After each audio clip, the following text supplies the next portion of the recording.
네, 반갑습니다. 8번부터 먼저 한번 읽어보겠습니다. 청불주세원 해서 부처님이 이 세상에 오래 머물러 주시기를 발언하는 내용입니다. 이거 없으신 분도 계시군요. 없으신 분들은 그냥 들어주세요. 선남자여, 부처님이 세상에 오래 계시기를 청한다는 것은 온 법계, 허공계, 시방삼세 모든 부처님 세계의 아주 작은 티끌만치 많은 수의 부처님이 열반에 드시려 할 때, 또한 모든 보살 성문 연각인 유학과 무학과 내지 모든 선지식들에게 내가 모두 권청하여 열반에 들지 말고 일체 불찰 극 미진수 겁토록 일체 중생을 이롭게 해달라고 청하는 것이니라. 이와 같이 하여 허공계가 끝나고 중생계가 끝나고 중생의 업이 끝나고 중생의 번뇌가 끝나더라도 나의 권청하는 일은 끝나지 않느니라. 순간순간 계속하여 잠깐도 끊어짐이 없건만 몸과 말과 뜻으로 하는 일은 지치거나 싫어함이 없느니라. 이제 이 보현 행원품 10가지 보현보살의 서원 가운데 6번째, 7번째, 8번째 이 3가지 그 발언이 청전법륜원 지난 시간에 했고요. 청전법륜원 부처님께 또 수많은 선지식께 불보살님과 선지식 많은 분들에게 법문을 계속해서 설해 주시기를 발언한다. 법륜을 계속해서 굴려주시기를 발언합니다. 계속 법을 설해 주십시오 하고 발언하는 내용이었고요. 이어지는 것이 오늘 이 청불주세원이라고 해서 부처님께서 이 세상에 오래도록 머물러 주시기를 청한다는 이제 그런 내용이고요. 부처님을 이곳에서 계속 머물러서 중생들에게 법을 펴주시기를 이제 청하는 내용, 비슷한 내용이지만 청하는 내용이고요.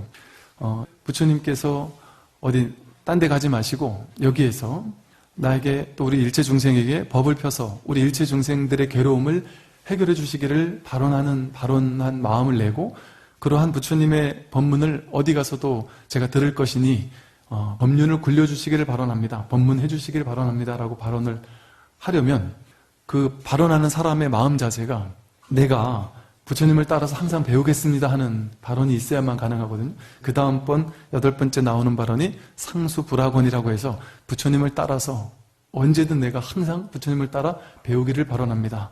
이제 이런 이제 3가지가 연결된 원입니다. 이걸 잠깐 보면요. 부처님이 이 세상에 오래 계셔주시기를 청한다는 것은 온법계, 허공계, 시방산세 모든 부처님 세계에 아주 작을 티끌만치 많은 수의 부처님이, 그러니까 일체 모든 부처님이 열반에 드시려 할 때, 또한 부처님뿐 아니라 모든 보살, 성문, 영각, 일체 모든 수행자, 깨달음의 길에 가고 있는 수행자를 얘기합니다. 괴로움의 고해바다를 건너는 이들, 괴로움의 고해바다를 건너갈 때 배를 타고 간다래요. 근데 대표적인 배가 성문승, 영각승, 보살승이라 그럽니다. 그래서 법문 듣고 깨닫는 사람, 연기법을 깨쳐서 깨닫는 사람, 또 일체 중생을 위한 이타적인 발심을 통해서 깨닫는 사람, 이제 이런 여러 가지 방법이 있다는 거죠. 그러한 것을 어떤 방법을 닦아서 수행하든지 그 수행자, 그걸 이제 성문영각 보살 수행자라 합니다. 이런 다양한 수행자들 가운데도 유학과 무학이 있다 그래요. 지난 시간에도 말씀드렸는데 아직 공부할 게 더 남아있는 사람을 유학이라고 하고, 이제 더 이상 공부할 것이 남아있지 않은, 이제 아라한의 경지, 더 이상 공부할 것이 남아있지 않은 이를 이제 무학이라고 합니다. 즉 아직 공부할 것이 남아있는 수행자, 그리고 공부가 완전히 마친 수행자, 그리고 부처님, 일체 모든 분들에게, 그리고 또 내지 또한 일체 모든 선지식들에게 내가 모두 권청한다, 권하여 청하옵니다. 일체 모든 이 공부의 길을 걷고 있는 일체 모든 이들에게 우리가 항상 권해서 청해야 된다는 거죠. 열반에 섣불리 빨리 열반에 들지 말고, 즉 이런 얘기가 있죠. 선오록 같은 걸 보면 큰 스님들의 삶이 어떤지를 보여주는 대목들이 나오는데요. 이렇게 얘기합니다. 인연을 만나면 베풀고 인연을 만나지 않으면 그냥 쉰다. 이제 이런 표현을 써요. 즉 이제 이 공부하는 스님들, 수행자들을 보면 중생들과 인연을 만나서 법을 물으면 얘기를 해준다. 근데 법을 묻지 않으면 일상생활에서는 그냥 일상생활을 살고 자신의 삶을 살 뿐이지 굳이 법을 묻지 않는 사람에게 법을 설하지 않는다. 그래서 경전에서는 법을 설할 수 있는 조건이 있습니다. 법을 설할 수 있는 조건들을 여러 가지 얘기를 해요. 그러한 조건이 갖춰지지 않으면 법을 설하지 마라라고 얘기를 하는 거죠. 그러니까 아무 때나 섣불리 법을 설하지 말라는 것이죠. 그래서 부처님의 법을 설하는 것은 방법은 항상 청법이 있을 때, 그래서 그걸 상징하느라고 청법가를 먼저 부른다고 했죠. 즉 중생이 요구가 있을 때 중생에 응해서, 중생의 수순에서, 중생의 마음에 응해서 거기에 답을 해주는 거죠. 그래서 이제 전통적으로 불교의 법을 설하는 방식은 두 가지입니다. 이렇게 법문을 설하시거나 아니면 질문에 대해서 답을 해주거나. 그래서 그 중생들의 어떤 그 청법과 발심, 청불주세라는 것이 있지 않으면 법을 설하지 않는다는 것이죠. 아까 말씀드린 것처럼 스님들이 인연을 만나면 베풀되 인연이 없으면 쉰다 하듯이 그냥 쉬는 거죠. 아무 일이 없으니까 쉬는 것이죠. 그러나 이 선지식들이 법을 설하는 유일한 때가 있으니 그때는 바로 중생들이 원할 때, 중생들이 법을 설해 주기를 원할 때 법을 설한다는 거죠. 그래서 예로부터 부처님은 아무 일이 없는 사람이잖아요. 부처님 눈에선, 쉽게 말하면 부처님 눈에선 이 세상 온 우주 전체가 아무 일이 없습니다.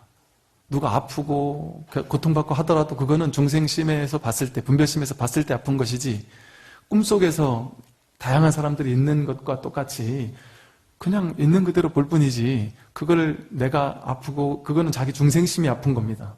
그러니 부처님은 사실은 부처님께서 그 범천의 권청을 하고서 법을 설하셨다 그랬는데 그게 당연히 그럴 수밖에 없는 것이 그냥 아무 일이 없는 거예요. 무사인, 원래 일이 없는 분이시니까 이 세상도 사실은 일이 없어요. 그러다 보니까 법을 설하지 않는단 말이죠. 그런데 중생이 응하면, 요청하면 그때 법을 설한다. 왜? 나에게는 아무 문제가 없지만 허망한 착각의 괴로움에 빠져 있는 중생들에게 그 허망한 착각의 괴로움을 깨주기 위해서 법을 설하신다는 거죠. 그래서 부처님께서 또 수많은 선지식, 성문, 보살, 영각의 수많은 스님들, 또 유학과 무학, 배울 것이 남아있든 배울 것이 다 끝나서 완전한 깨달음을 얻었든 또 일체 모든 선지식들에게 우리가 권청해야 된다. 법을 설해주기를 청할 줄 알아야 한다. 그리고 열반에 들지 말고, 즉 혼자서 그야말로 일 없는 자리에 딱 계시지 말고 일체 불찰 극미진숙 억겁도록 일체 중생을 이롭게 해달라고 청한다는 것이죠. 일체 중생을 이롭게 해달라고 청하는 것, 그게 이제 청불주세의 원이고요. 이게 이제 이런 얘기가 나온 배경 아닌 배경이 있는데, 그게 이제 초기 불교 경전에 디가 니까야라는 곳에 보면 대반 열반경, 대승불교 열반경 말고 초기 불교 열반경, 대반 열반경이 있는데 거기에 보면 이제 이러죠. 부처님께서 열반하시기 직전에 아난존자가 시자였잖아요. 시자였는데 아난존자에게 묻는다 그러죠. 이렇게 은근히 묻는다 이렇게 해요. 아난존자에게 내가 좀 더 오래 이 세상에 남아서 중생을 구제해 주기를 원하느냐, 그것을 바라느냐, 청법하느냐, 뭐 이런 질문을 3번 연이어서 물었는데, 그때 이제 아난존자가 그때 깨달음을 얻은 안목을 갖춘 제자가 아니었죠. 아난존자가 그걸 청법을 하지 않았다 그럽니다. 3번 연이어 청법을 하지 않았고, 그래서 부처님께서 그렇다면 내가 열반에 들겠다 해서 이제 열반에 드셨다는 얘기가 나와요. 그래서 이제 그 이후 많은 제자들이 모였을 때 그걸 아난존자의 허물이라고 많이들 이제 생각을 하던 그런 문화, 전통 이런 게 있었죠.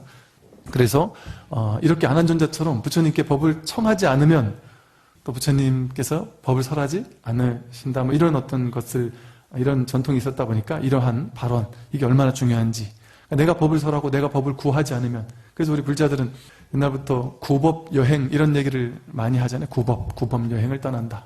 여기도 아마 구법 여행을 오신 분들 많이 계실 텐데 여기저기에서 선지식을 찾아 구법 여행을 떠나는 것이, 그래서 목숨을 바쳐서 구법 여행을 떠났습니다. 옛날 스님들은 법 하나를 구하고자. 선지식이 있다고 하는 곳은 이런 뭐 천리마다하고, 지금도 수많은 유럽, 미국에 있는 수많은 이들이 수행하고자 하는 사람들이 인도로, 안타깝죠. 불교가 다 망한 인도에 가서 힌두교 성자들, 그들이 아는 사람들은 거기밖에 없으니까. 이게 우리 아직 대승불교라든지 불교의 정신이 보다 이제 인도의 그 성인들이 아마 좀 더 알려졌었나 보죠. 근데 그나마도 인도가 그런 어떤 무슨 마하리시니 마하라지니 이런 다양한 인도의 성인들이 그나마 이제 이 비슷한 법을 이렇게 좀 펴고 있을 수 있는 것 또한 역사적인 배경이, 바라문교 자체에서는 이런 깨달음의 전통이 없었습니다.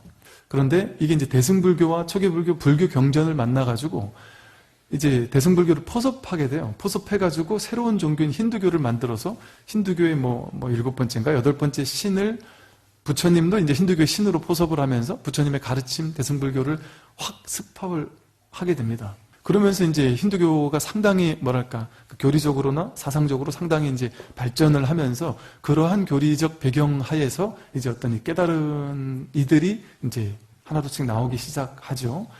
그러나 뭐 굳이 표현을 해 본다면 그 부처님이나 또는 선사 시대의 그 소사선이 활발했던 그런 어떤 선의 시대의 어떤 황금기에 있었던 그들의 법에 비한다면 이 힌두교 성자들의 법은 어록 같은 것들을 그 가르침들을 보면 분명히 이제 안목이 좀 다른 것들이 분명히 있습니다. 중국에서 나온 그 유학, 유교 이런 것도 마찬가지입니다. 유교적인 것이 불교를 만나고 부처님의 가르침을 만나서 성리학이며 아주 놀라운 그 세계관이 상당히 확장되게 되죠. 그러면서 이제 그런 유학자들이 불교에 대해서도 관심을 기울이고 이제 이런 계기가 되기도 했습니다. 이처럼 우리가 법을 설해 주시기를 청한다 하는 것은 그러면 부처님이 지금 안 계신데 그럼 스님들한테 청하라는 얘기구나 이렇게 해석할 수도 있겠지만 여기에 이제 본질적인 뜻이라면 이제 이 다음에 좀 더 구체적으로 나오는데요. 그 다음을 보면서 얘기를 드릴게요. 그 다음은 상수불학원인데요. 제가 부처님이 계속 불법을 설해 주실 선지식 부처님께서 여기 오래 머물러 주시기를 청합니다. 또 법을 설해 주시기를 청합니다. 라고 하려면 저는 부처님 법을 따라서 항상 배울 준비가 되어 있습니다. 라는 발언이 되어 있어야 되겠죠. 그게 이제 상수불학원이에요. 항상 부처님의 배움을 따라서 공부하겠다라는 서원인데 이거는 이제 어떻게 얘기를 하냐면요. 부처님을 따라서 배운다는 것은 무엇인가? 이 사바세계에 비로자나 부처님께서는 처음 발심한 때로부터 정진하여 물러나지 않으시고 즉 부처님을 따라서 배우겠습니다라고 얘기를 하는데 여기서는 부처님을 따라서 배우려면 우리가 알고 있는 부처님은 석가모니 부처님이거든요. 근데 여기서는 비로자나 부처님을 얘기를 합니다. 그리고 저 뒤쪽에 가면은 지금의 비로자나 부처님을 따라서 배우듯이 모든 부처님의 삶을 석가모니 부처님의 삶을 배우겠습니다. 이러거든요. 이게 이제 화엄경에서의 어떤 그 법신 비로자나 부처님에 대한 그 법신을 설하고 있는 경전이 화엄경인데 즉 이 화엄경에서 얘기하는 것은 항상 부처님을 따라 배우겠다. 그러면 지금 부처님이 안 계신데 그럼 부처님 법을 따라서 배워야 되겠구나. 이렇게 생각할 수도 있겠지만 여기서 말하는 부처님은 그런 부처님이 아니죠. 이 사바세계, 지금 우리가 살고 있는 이 세계에 있는 지금 있는 비로자나 부처님을 얘기하는 겁니다. 석가모니 부처님이 2500년 전에 열반하셨잖아요. 근데 비로자나 부처님은 지금 이 사바세계에 지금 있다는 거예요. 지금 법신 비로자나 부처님이라고 해요. 비로자나 부처님이 바로 법신인데 법신은 법을 몸으로 한다. 무엇이 법인가요? 우리 불교교리 배우다 보면 법에는 두 가지 뜻이 있다 이래요. 첫 번째는 불교에서 법이라는 얘기가 나오면 첫 번째는 존재의 뜻이 있어요. 일체 제법이라면 일체 모든 진리? 이 소리가 아니라 일체 모든 것들 이런 소리예요. 일체 모든 것들, 일체 모든 존재. 온 삼라만상 우주 전체를 법이라고 합니다. 그리고 또 하나는 진리의 뜻이 있죠. 우리가 알고 있는 진리의 뜻. 그런데 존재의 뜻과 진리의 뜻 두 개가 있다라고 생각하는데 사실 그 두 개가 하나입니다. 일체 삼라만상 온 우주 전체가 그대로 진리다. 그대로 진리의 몸이다. 그래서 이 두 가지를 하나로 하는 의미의 용어가 바로 이 법신이라는 용어입니다. 법을 몸으로 하는 부처님이다. 그러니까 존재가 죽비 하나가 하늘에 구름 하나가 땅에 있는 흙 하나가 꽃 한 송이가 나무 한 그루가 이 빌딩 하나가 여러분들의 존재가 일체 모든 존재가 그대로 법이다. 그대로 비로자나 부처님이다라는 소리죠. 여기 이제 화엄경의 어떤 법신불 사상이에요. 이 비로자나 부처님의 법신불이라는 게 바로 지금 이렇게 얘기를 하면 이제 사람들이 지금 여기 무슨 법신불이 있나 이렇게 생각할 수도 있고 그렇지 지금 이대로가 법신 부처님이지 이렇게 생각할 수도 있는데 이 비로자나 법신 부처님을 따라 배우겠다라는 것은 지금 여기에서 우리가 부처님이 머물러 주시길 청하고 부처님께서 법을 설해 주길 청하고 부처님을 따라 배우겠습니다 하는 이 세 가지 원은 내가 지금 여기에 있는 부처님을 따라 배우겠다는 얘기입니다. 그럼 지금 여기 있는 부처님을 어떻게 하면 따라 배울 수가 있느냐? 눈앞에 비로자나 부처님이 있다는 얘기는 뭐냐면 삼라만상 전체가 그대로 부처님이거든요. 부처님 아닐 수가 없습니다. 즉 여기 만약에 부처님이 오셨다. 그럼 부처님 눈에는 일체 모든 것이 전부 다 부처님. 즉 꿈을 꾸고 있을 때 우리가 꿈속에서 꿈 깨는 걸 깨달음이라고 해요. 꿈 깨는 것. 부처님이 깨닫고 났더니 일체 중생이 다 성불에 있더라. 내가 법을 설할 필요조차 없더라. 일체 중생이 다 부처더라. 본래 부처더라. 이 말씀을 하셨단 말이죠. 즉 꿈을 깨면, 눈을 뜨면 그 사실이 확인된다는 것이죠. 즉 우리가 꿈속에서는, 지난번 꿈속에서는 꿈속에서 괴롭고, 저 사람도 괴롭고 저 사람도 괴롭고, 사회적으로도 불평등하고, 뭐 온갖 다양한 사건 사고들이 일어나고 힘들고 괴로운 일들이 많이 일어납니다. 꿈속에서는. 그런데 꿈을 딱 깨고 나면 그 꿈 전체가 다 그야말로 꿈이었어요. 아무것도 아니었습니다. 꿈속에서 자각몽을 꾸듯이 꿈속에서 꿈을 딱 깬 자라면 저기 다 너들이 있고 남들이 있고 괴로움들이 있고 수많은 사람이 괴로워함에도 불구하고 상관이 없겠구나. 이게 상관없는 거구나. 이게 진짜 괴로움이 아니구나. 쟤네들은 지금 이게 꿈인 줄 모르고, 꿈도 저 사람들은 다 자기 지 꿈이라고 생각하는데 자기 꿈이 아니라 내가 꾼 하나의 꿈이잖아요. 내 꿈속의 등장인물도 내가 꾼 하나의 꿈이듯이 이 하나의 법신 부처님이 꾸는 하나의 꿈이거든요. 내가 꾸는 하나의 꿈일 뿐이다. 그 사실을 알면 이 괴로움이 괴로움일 수가 없습니다. 단지 눈을 뜨지 못하다 보니까 괴로움이라는 착각이 그 사람에게만 일어났을 뿐이죠. 우리 모든 괴로움이 똑같습니다. 어찌 보면 아무것도 아닌 거라고 생각될 수 있는 것들 때문에 너무너무 괴로워하는 일들이 많습니다. 그래서 제가 이제 이 마음 공부가 참 너무나도 중요하다고 하는 거예요. 마음 공부가 안 돼 있으면 내 인생의 모든 것에 내 스스로 태클을 걸어서 내 스스로 괴로움을 만들어내가지고 그 속에 괴로움에 빠져요. 근데 마음 공부를 하면 남들이 봤을 때 저 사람 어떻게 저 힘든 속에서 살지 싶은데도 그 사람은 자유로울 수도 있습니다. 아무것도 아닌 일을 우리는 자기 스스로 의미 부여해서 심각성을 부여합니다. 의미는 내가 부여하는 거예요. 그거 자체 의미가 없습니다. 내가 잘 살았다 못 살았다는 건 자기가 부여하지 그런 삶은 없어요. 그냥 법신 부처님의 삶밖에 없습니다. 근데 그걸 자기가 그렇게 부여해요. 제가 옛날에 어찌어찌 저한테 들어온 거북이가 있었습니다. 근데 뭐 그냥 이거 키워보는 것도 재밌겠다 해가지고 이제 주면서 제가 받으면서 소개받은 게 얘는 비싼 거북이다. 아주 잘 키워야 된다. 까다롭다. 이렇게 이제 다 교육받아가지고 이제 받았었고요. 또 하나는 이제 자라는, 얘는 사실은 이제 곧 죽을 건데, 그냥 얘 가면서 그냥 딸려줄게. 이래가지고 이제 얘를 주면서, 얘는 왜 죽을 건데? 그랬더니, 얘는 누가 자제분들이 이렇게 학교에서 그냥 뭐 실험한다고 이렇게 뭐 조만한 거 이렇게, 요만한 자라 이렇게 거의 곧 죽을 자라들인가 봐요. 근데 그냥 실험하고 그냥 집에 가져가라 이러면서 줬다는 거예요. 그래서 이제 그 2마리를 제가 받아왔어요. 1달, 2달 정도를 애지중지 나름 열심히 잘 키웠었어요. 근데 비싸다는 거북이가 제가 뭔 노력을 해도 얘가 비실비실한데 헤어나오지를 못해서 제가 거북이 봐주는 병원을 서울에서 몇 군데 전화했는데 없더라고요. 거북이를 봐주는, 그러니까 동물병원이 거북이는 못 봐주는 거예요. 그래가지고 아무리 찾아도 없고 뭐 별의별 짓을 해도 안 되는데 너무 애가 타더라고요. 근데 그 거북이가 죽었을 때 정말 제가 한나절 혼자 앉아서 울은 것 같아요. 걔 앞에서. 너무 가슴이 아파가지고 이렇게 제가 기도도 해주고 나름 천도제도 해주면서 잘 이렇게 묻어줬었는데 그때는 정말 너무너무 막 가슴이 아팠거든요. 실제 우리가 이렇게 작은 짐승 1마리가 죽어도 어떤 분은 그 강아지 천도제 좀 해달라고 한번 오셨던 분도 계셨어요. 강아지도 생명인데, 똑같은 생명인데 당연히 그럴 수 있죠. 우리 불교계에서는 짐승들 천도제도 때때로 합니다. 그게 그만큼 우리가 마음을 내서 기도해 준다는 이런 뜻이죠. 뭐 어떤 의미가 있다 이런 것보다도. 그래서 뭐 돼지 무슨 뭐 병이 있었다. 그러면 저희 집안에서 스님들이 그렇게 죽어간 무수히 많은 돼지들을 위한 어떤 집단 축생 천도제도 하고 이런 일도 있잖아요. 이렇게 근데 내가 같이 애지중지 키우던 강아지 고양이가 죽으면 가슴 아파 죽으려고 합니다. 그리고 심지어 내가 잘못해서 죽으면 막 죄책감에 시달려요.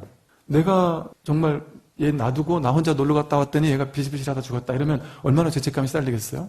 그래놓고 그 짐승 하나가 죽어도 죄책감에 시달리다가 전쟁이 나면 수백 수천 명을 죽이고도 죄책감에 시달리기는커녕 엄청난 대접을 받고 자랑 삼아 이야기를 하죠. 이게 뭐겠어요? 상황이, 인연이 거기에 의미 부여를 하는 거죠. 죽인 것이 잘했느니 못했느니 하는 거는 상황이, 조건이, 인연이 그거에 의미 부여를 해주는 겁니다. 똑같이 죽인 건데 사실은 현상세계로 봤을 때는 있는 그대로 보면 똑같이 죽인 거예요. 그런데 어떤 죽이면 영웅이 되고 어떤 죽이면 평생 트라우마로 남고 상처를 받게 됩니다. 아까 여담으로 아까 비싸다는 무슨 거북이는 2달도 안 돼서 열반에 드셨는데, 이 내일 죽는다는 자라님께서는 그게 벌써 한 7, 8년 전이니까요. 지금 제 방에 아직까지 살아있습니다. 이만하게 살아있어요. 이처럼 다시 돌아가서요. 눈앞에 있는 현실은요. 그것이 무엇이 되었든 그것이 내가 보기에는 괴로움이고 내가 보기엔 즐거움이고 내가 보기에는 괴로운 일도 있고 즐거운 일도 있고 힘든 일도 있고 5만 가지 일이 있지만 그럼에도 불구하고 사실은 이 모든 것이 하나의 꿈과 같습니다. 이게 실제가 아니다. 즉 내 생각, 내 의식에 의미부여하면서 만들어낸 허상입니다. 있는 이대로는 아무 일이 없어요. 있는 이대로, 문제 있는 그대로 아무 일이 없습니다. 사람이 한 사람 살다가 죽었다. 문제죠? 우리가 보기엔 문제죠? 그런데 법계에서 보면 전혀 문제가 아닙니다. 사람은 원래 살다가 죽는 거예요. 원래가. 자연스러운 이치입니다. 아주 자연스러운 이치. 근데 우리는 그게 내가 개입되고 내 아상이 개입되고 내 사람, 내 가족이라는 아상이 개입되면 그 아상이 크게 개입된 만큼 괴로워 죽을 것처럼 괴롭죠. 아상이 개입되지 않으면 그 사람이 죽어도 내가 별로 괴롭지 않아요. 자연의 이치라는 걸 아니까. 이처럼 삶은 이대로 완전하다라는 말이 완전과 불완전 사이의 완전이 아니고 그냥 이대로일 뿐입니다. 삶은 인연 따라 생겨나고 인연 따라 사라질 뿐입니다. 거기 아무 의미도 없고 생기고 나기 뭐 이전이 어쩌고 생기고 나서 이후가 어디로 갔느니 이런 것도 다 분별망상이에요. 그러니까 부처님은 항상 전생이 어쩌고 다음 생이 어떠고 죽고 나면 뭐가 되느냐 영혼이 있느냐 없느냐 이런 질문에 침묵하셨어요. 내 눈에도 검증되지 않는 것 그것에 대해서 무슨 말을 할 수 있느냐 말해봐야 그건 하나의 논밖에 되지 않아요. 하나의 그런 어떤 관점밖에 되지 않아요. 여러 가지 죽음에 대한 수많은 사상들 가운데 하나밖에 되지 않아요. 그런데 신기한 것은 그런 죽음에 대한 무수히 많은 생각들이 있잖아요. 우리 머릿속에는. 그런데 한 번이라도 죽어봤느냐는 말이죠. 한 번도 죽어보지 않고 우리는 늘 죽음에 대해서 걱정한다. 늘 지금 이 순간밖에 없다. 지금 이 순간, 즉 분별하지 않고 지금 이 순간에 딱 존재하게 되면 분별하지 않고 지금 여기에 있으면 이대로가 법신 비로자나 부처님의 법을 따르는 겁니다. 상수불학 부처님의 법을 따르고 있는 거예요. 그런데 내가 지금 이 눈앞에 있는 이 현실을 내 식대로 해석하면서 그 해석을 쫓아가면 중생심을 따르는 거죠. 그런데 중생심을 따르지 않고 해석하지 않고 판단하지 않고 분별하지 않고 있는 그대로를 있는 그대로 보면서 삶을 있는 그대로 경험하고 눈앞에 있는 삶을 그대로 살면 그게 바로 상수불학, 항상 부처님을 따르는 삶입니다. 항상 요즘 사람들이 항상 바빠요. 안 바쁠 때가 없고 옛날에 우리가 심심하다라는 얘기들 많이 했잖아요. 옛날에 심심했잖아요. 뭐 할 게 없으니까 TV도 없을 때 또는 뭐 스마트폰도 없고 그럴 때는 할 게 없으니까 심심했거든요. 지금 보니까 참 이 심심했을 그때가 참 정말 좋았을 때구나. 근데 지금은 이 심심하지 않는 게 이제 우리 병입니다. 왜냐하면 심심할 새가 없거든요. 심심할 새가 있으면 바로 스마트폰 켜고 바로 TV 켜고 바로 뭐 할 게 워낙 많으니까. 그래서 문득 이 상수부라 항상 지금 여기에 있는 법신 비로자나 부처님과 만나는 시간을 좀 약간은 처음에는 공부할 때는 좀 의도적으로라도 조금씩 가지는 게 좋다. 어떻게 가지느냐? 어렵게 가지는 게 아니에요. 그냥 집에서 청소하고 빨래하다가 일하다가 혹은 길을 걷다가 출근하다가 모든 순간에 잠시 생각을 내려놓고 지금 이 순간과 같이 있어주는 거예요. 이 순간에 벌어지는 이 모든 것들을 그냥 있는 그대로 맨 느낌으로 해석하지 않고 그냥 경험해 주는 것. 그냥 저절로 그렇게 있는 이 순간, 그 순간에 잠시 머물러 있는 시간을 가진다면 그게 바로 최상의 명상입니다. 그건 애써서 하는 게 아니에요. 그냥 하던 걸 잠시 멈추고 그냥 있는 거예요. 지금 뭐가 있지? 막 하던 걸 멈추고 지금 여기 있는 걸 그냥 잠시 돌아보는 겁니다. 해가가 달마에게 가서 제가 마음이 괴롭습니다. 괴롭다라는 그 생각에 빠져 있는 거거든요. 그러니까 그 생각에 빠져 있는 그 생각이 빠져 있는 게 진실인지를 물어보는 질문을 해요. 그 생각을 가져와 봐라. 어디 있느냐? 여러분 괴로울 때 그 괴로운 생각을 찾아보세요. 괴로움이 어디 있지? 이렇게 찾아보면 찾을 길이 없습니다. 사실은 그게 없던 거라서 그래요. 본래 있던 게 아닙니다. 내가 생각할 때만 있어요. 이게 중요한 얘기입니다.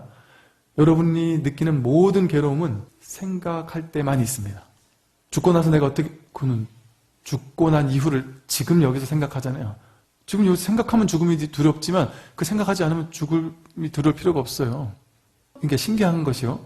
내가 한 번도 안 죽어봤는데 한 번도 경험해보지 않은 거를 두려워하잖아요. 사실은 지금 눈앞에 있는 지금밖에 없습니다.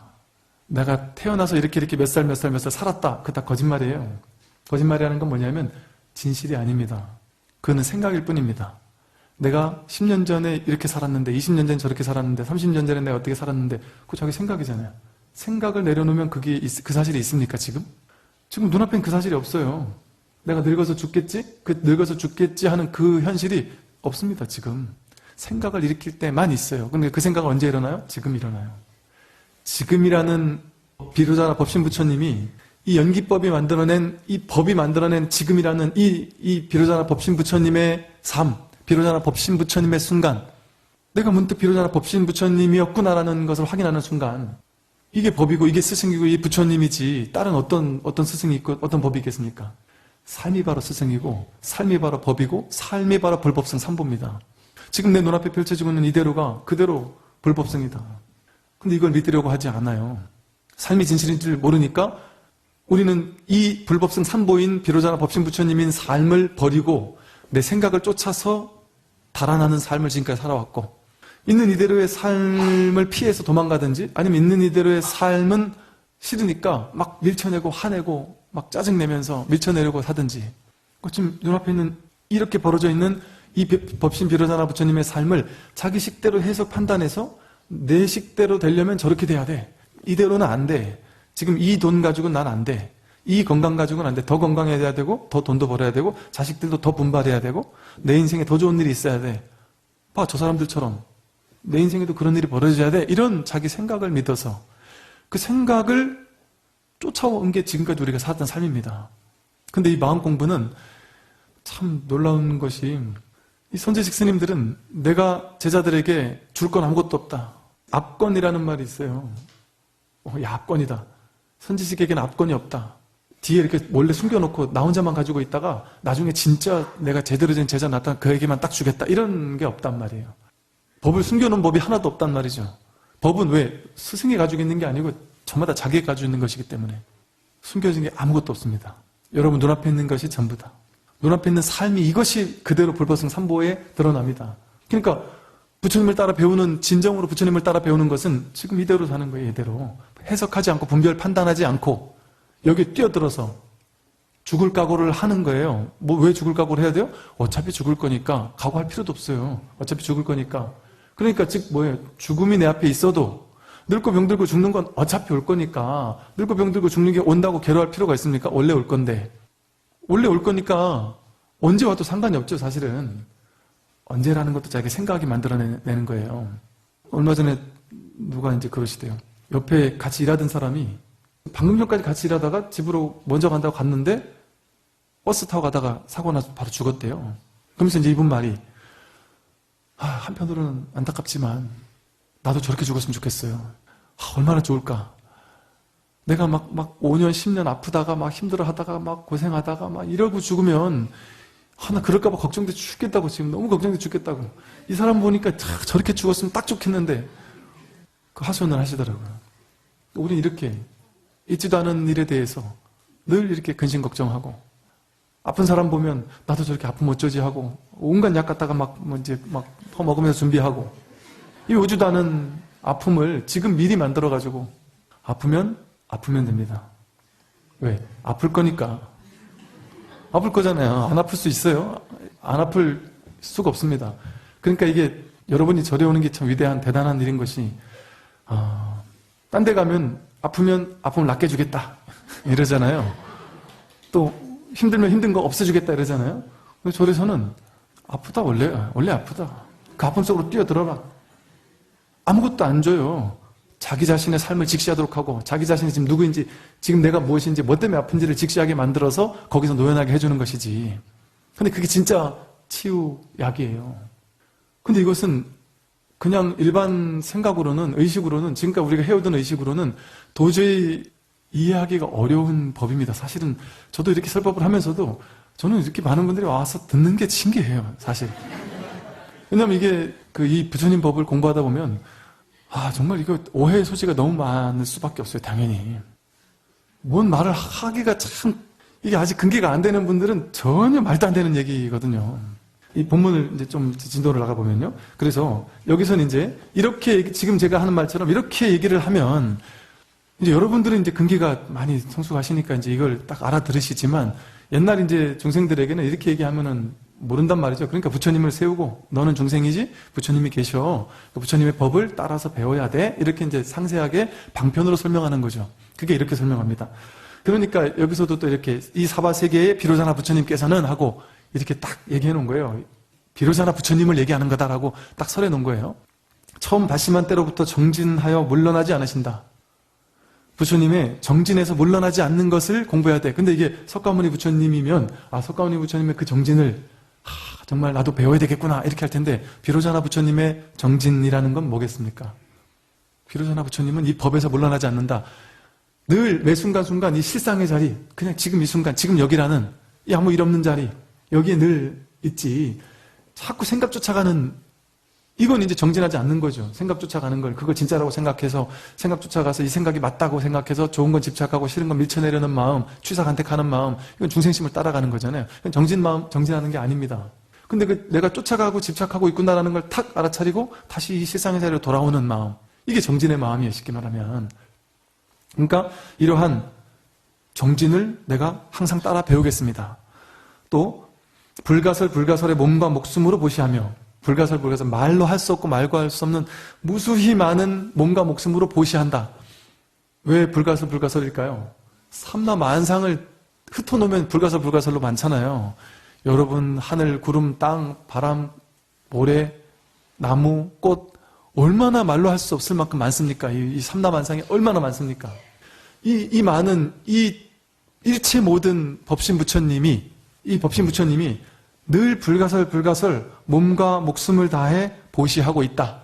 온 존재를 다해서 보시하고 있다. 즉 이 삼라만상 온 우주법계 전체는 무수히 많은 삼라만상 전체 우주가 다른 전체 우주 전체를 향해서 무수히 많은 보시를 하고 있습니다. 그러지 않으면 우리가 이렇게 살 수가 없어요.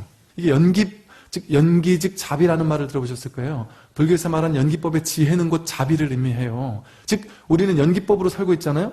연기법으로 살고 있는 자체가 내가 무한한 자비를 행하고 있다는 소리예요. 내가 숨을 쉬는 것 자체가 공기의 무한한 자비심에, 공기가 완전히 나에게 내주잖아요. 공기를 마음껏 들이쉬고 내쉬도록 내주는 그 자비에, 이 불가설한 자비에 은혜를 입고 있는 거죠. 언제나 나가면 햇볕이 나를 이렇게 태워줘서 비타민 D를 맞게 해주고, 언제든 음식을 먹게 해주고 옷을 입게 해주고, 모든 존재가, 삼라만상 일체 모든 존재가 나를 두둔 만물 이렇게 도와주고 있다. 즉 연기법의 세계에서는 여기서 보시라는 말을, 경전에서도 보시라는 말을 많이 써요. 내가 보시한다 그런데 이 보시라는 말은 액면 그대로 내가 뭘 주는 것만이 보시가 아니라 삶 자체가 보실 수밖에 없어요. 연기법의 삶에서는 딱 분별하지 않으면 그대로가 다 보시예요. 그러니까 여러분들은 온 우주 전체를 향한 무한한 몸과 목숨을 다해서 매 순간 불가설의 보시를 여러분은 법신 부처님께 온 우주 전체를 위해서 보시를 하고 있는 중이고, 또 무수히 많은 불가설의 부처님의 보시를 받고 있는 중이고. 왜? 그게 둘이 아닌 하나예요. 그래서 이 불가설의 몸과 목숨으로 늘 이렇게 보시를 하고 있습니다. 네. 그래서 이렇게 이 인연 따라 벌어지고 있는 이대로의 삶, 그것을 우리가 따라 배워야 한다. 이 연기법의 삶을 그대로 부처님을 따라 배우겠습니다 하는 것이죠. 그래서 나 또한 이렇게 존재 자체로서 보시하며 살겠다. 그리고 나아가서 한 생각 일으켜서 부처님이 하셨던 것처럼 내가 조금 더 남들을 위해 법을 베풀고 필요한 도움을 베풀고 괴로움이 있으면 괴로움을 해결해주고 하는 이런 어떤 모험을 하면서 또 법을 전하면서 괴로움을 해결해주는 게 법을 전하는 거예요. 이 다음에 이렇게 나오죠. 가죽을 벗겨 종이로 삼고 뼈를 쪼개 붓을 삼고 피를 뽑아 먹물을 삼아서 쓴 경전을 수미산 높이로 쌌더라도 법을 소중히 여기는 까닭에 이 일에 신명을 아끼지 않으신다. 부처님은.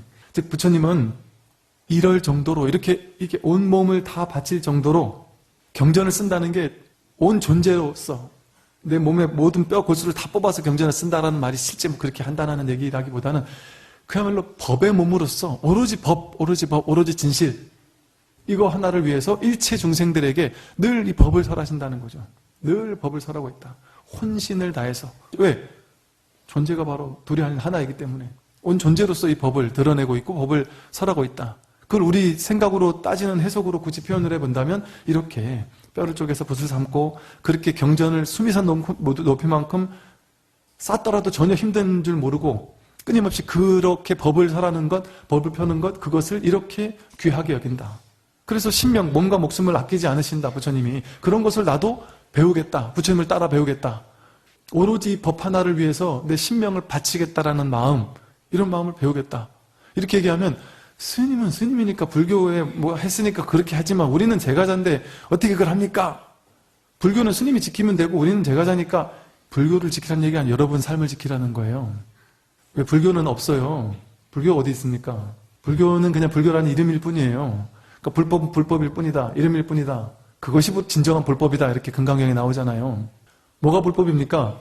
내가 허망하게 괴로워하잖아요. 내가 만든 괴로움으로 괴로워하니까 그 괴로움을 없애주는 게 불법이에요. 그러니까 이게 부처님 얘기예요? 불교 얘기예요? 내 얘기죠. 저마다 다 자기 얘기를 하는 거예요. 그러니까 자기 괴로움을 해결하는 게 우리 인생의 1번 아닙니까? 다 자기 괴로움 해결하기 위해서 살잖아요. 자기 괴로움을 해결하는 게 1번이기 때문에 불교를 1번으로 알아라 하는 거는 불교만 미쳐라는 얘기가 아닙니다. 여러분 인생을 진짜 귀하게 여길 줄 알아야 돼요. 내가 누군지를 진짜 확인할 줄 알아야 되고 이 괴로움을 해결하고 살아야 된다. 나를 얘기를 하는 거예요. 여러분 자신을. 나를 얘기하는 거지 불교 얘기하는 게 아닙니다. 이렇게까지 하는데 하물며 왕위를 집착하거나 욕심내거나 뭐 도시나 시골에 있는 뭐 이런 것들을 가지려고 하거나 궁전을 가지려고 하거나 정원을 가지려고 하거나 살림을 가지려고 하거나 무슨 빌딩의 아파트를 가지려고 하거나 뭐 욕심을 내고 뭔가를 막 소유하려고 하는 것 갖가지 소유물을 아끼는 마음을 내겠느냐? 그 아끼는 마음 없이 오로지 법을 공부한다. 갖가지 고행과 난행을 마다하겠느냐? 아끼는 마음을 가지는 것 자체가 나와 그것을 둘로 나눠놓고 내가 저걸 갖겠다는 거잖아요. 둘로 나누는 마음이. 그러니까 욕심과 집착이 많으면 많을수록 이 법과는 어긋나죠. 네, 자꾸 둘로 나누는 거니까. 내가 더 많이 가지려고 하고 이 가진 게 없어지면 어쩌나 걱정하고 이러는 거잖아요. 그러니까 이거는 전혀 법과는 어긋나는 거죠. 그러니까 불교에서 보시하라는 얘기를 자꾸 하는 이유는 보시를 하는 걸 통해서 내가 아끼고 집착하려는 마음이 저절로 이렇게 떨어져 나가요. 그래서 그 어떤 거에 내가 과도하게 집착하겠냐. 그렇다고 집착하지 않을 필요는 없습니다. 여러분 가지고 있는 건 열심히 가지고 열심히 쓰시고 돈도 벌고 최선을 다해서 살아야지요. 그 사는 것을 하지 말라는 게 아니라 삶은 최선을 다해 사시고 그러나 이걸 아무리 벌어도 내가 이러다 죽으면 끝 아니냐. 내가 수천 조원을 벌어도 내가 이러다 죽으면 끝 아니냐. 그러니까 생사를 대적하는 공부를 먼저 1번으로 놓고 내가 살 수 있을 만큼 적당히 돈 벌면 되죠. 사실은 돈은. 돈 없어지는 거 보면 허망하게 없어져요. 돈이 내가 1000조를 벌어도 내가 갑자기 말기 암 판정을 확 받아보세요. 그 돈이 무슨 소용이 있어요. 아무리 많은 돈을 벌어도 자식이 갑자기 사고가 났으면 그게 무슨 의미가 있겠습니까? 돈이 무슨 의미가 있겠어요. 아무리 돈이 많아도. 진짜 중요한 거 나라는 존재, 괴로움 없이 사는 것, 나와 남이 함께 불이 아닌 이 일체 중생이 괴로움 없이 사는 것, 그게 우리의 발심이다. 그런데 이 마음 공부를 위해서 난행 고행쯤마다 하겠느냐? 그렇다고 옛날처럼 막 고통스럽게 난행 고행할 필요는 없습니다. 여러분들 여기 오는 것도 난행 고행이 어찌 보면 일요일날 맨날 일요일날 하루 있는 쉬는 날 푹 쉬고 싶고 놀고 싶고 늦잠 자고 싶은데 힘들어도 내가 난행 고행마다 안고 일어나서 찍어 바르고 이 먼 길을 또 찾아오셔야 되잖아요. 그러니까 이 한나절을 버리는 거거든요. 어찌 보면 가장 내가 귀한 시간, 일주일 중에 제일 귀한 시간이잖아요. 제일 귀한 시간을 내가 탁 마다하고 이 공부를 하겠다고 오늘 이게 난행 고행이죠. 어찌 보면 더 내가 정말 공부하고 싶은 발심이 커지면 정말 난행 고행 마다하고 대전에서 대구에서 막 온다니까요. 그게 이제 저절로 그렇게 되는 거죠. 억지로 하려고 하기보단 그처럼 이렇게 공부에 대해서 난행고행을 마다하겠느냐. 이렇게 내가 공부를 위해서라면 부처님의 난행고행을 내가 따라 배우겠다. 부처님께서 보리수활에서 정각을 이루시던 때며 부처님께서 깨달음을 얻은 그것을 내가 따라 배워서 나도 깨달음을 얻겠습니다. 또 여러 가지 신통을 보이며 각가지 변화를 일으키던 일이며 부처님은 신통 변화를 일으킨다는 얘기를 하는데 이걸 이제 잘 알아들으셔야 돼요. 그렇지. 부처님은 신통자지하에 서서 막 그냥 축지법도 쓰고 타심통도 있고 막 전생도 보고 막 이러는 분이지 이렇게 생각하면 잘못된 생각입니다. 경전에도 어떤 외도의 신통 또는 우리 불법의 신통에 대해서 여러 번 나오는데 방거사는 뭐라 그랬냐면 신통과 묘용이란 물을 길어오고 뗄나무를 해오는 일이다. 그게 신통 묘용이다. 임재 스님은 뭐라고 했느냐면요. 부처님께서 6가지 신통이 있으시니 참으로 불가사의하다라고 사람들은 말하는데 여러 천인들과 신선과 아수라며 힘센 귀신들도 그렇다면 역시 신통이 있는 건 아니겠느냐. 이들도 그러면 부처님이라고 할 수가 있겠느냐. 도를 배우는 벗들이여 착각하지 마라. 아수라들이 재석천신과 싸우다 지게 되면 84,000의 권속들을 거느리고 연근 뿌리의 구멍 속으로 들어가 숨는다라는 게 경전에 나와요. 아수라가 재석천신과 맨날 싸우다 지니까 연근 뿌리 속에 구멍으로 들어가 숨는다 뭐 이런 얘기가 나와요. 그러면 얘네들도 성인 아니냐? 얘도 부처님이겠느냐? 이렇게 얘기를 하는 거죠. 내가 예를 든 것은 모두가 업의 신통이거나 의지한 신통들이다. 제대로 된 신통이 아니다. 부처님의 육신통은 그런 것이 아니다. 하면서 부처님의 육신통이 뭔지를 설명합니다. 물질의 경계에 들어가지만 물질에 미혹하지 않고 미혹함을 받지 않고 소리 경계에 들어가지만 소리의 미혹함을 받지 않고 냄새의 경계에 들어가지만 냄새의 미혹함을 받지 않고 맛의 경계에 들어가지만 맛의 미혹함을 받지 않고 감촉의 경계에 들어가지만 감촉의 미혹함을 받지 않고 법에 들어가지만 법의 경계에 미혹함을 받지 않는다. 그러므로 색성행 미촉법이 6가지가 모두 텅 비었음을 통달하고 있다. 어디에도 매이지 않는 무의 도인을 속박할 수 없다. 비록 오온의 번뇌로 이루어진 몸이지만 바로 이것이 땅으로 걸어다니는 신통이다. 땅을 걸어다니는 게 신통입니다. 물 위를 걸어다니는 게 신통이 아니고 땅 위를 걷는 것이 신통이다. 물 위로 오고 뗄나무 해오는 것이 신통이다. 이게 신통자제한 일입니다. 여러분들이 하는 모든 일거수일투족이 그대로 그것이 바로 신통이지 다른 신통이 없다. 말한 것처럼 눈으로 물질을 보는데 그 보이는 거에 끌려가지 않는다는 거예요. 분별해서 좋은 걸 보면 집착해서 가지려고 하고 싫은 건 밀쳐내려 하면 보이는 거에 끌려가는 거예요. 보이는 거에 속박당하는 겁니다. 보이는 경계에 미혹함을 받는 거죠. 또 소리가 들리더라도 소리의 경계에 미혹하지 않는다. 소리를 듣더라도 소리를 들을 뿐이지 그 소리의 내용물에 쫓아가서 그 말에 상처받고 그 말은 더 좋아하고 취사 간택하지 않고 냄새에 맛에 색성형 미촉법의 바깥 대상 경계에 끌려가지 않고 미혹하지 않는다. 그것이 실제가 아닌 줄 알기 때문에 왔다 가는 허망한 인연, 생사법 생겨나고 사라지고 끝나는 건지 알기 때문에 그렇다는 것이죠. 그래서 이것이 이제 진정한 신통자제라고 여기 하는 것이죠.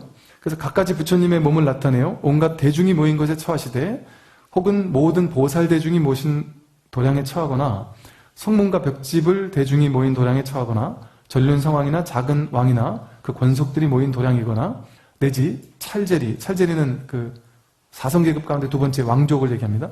바람은 장자, 거사들이 모인 도량이거나 내지 천령팔부와 사람인 듯 사람 아닌 듯한 것들이 모인 도량에 처하거나 간에 즉 어떤 대중들이 있던 간에 법문의 자리가 있다면 이와 같이 여러 가지 큰 모임에서 원만한 설법을 하시기를 부처님이 설법을 하시기를 천둥소리와 같이 하여 천둥소리가 깜짝 놀라듯이 이런 법이 있나 하고 놀랄 만한 법문을 설하셔서 사자후를 설하셔서 그들의 발심에 따라 중생들을 깨닫게 해주시던 일 부처님은 어떤 법회 마다 않고 찾아간다는 거죠. 어떤 사람들이든 법을 청하는 사람들은 마다 않고 찾아가서 어떤 모임이든 찾아가서 우리와 같은 천둥소리와 같은 법문을 설하시되 중생들의 근기에 따라서 중생들의 요구에 따라서 중생들이 무엇을 어떤 근기인지를 맞춰서 어떤 걸 원하는지를 맞춰서 거기에 맞는 법문을 해주신다는 것이죠.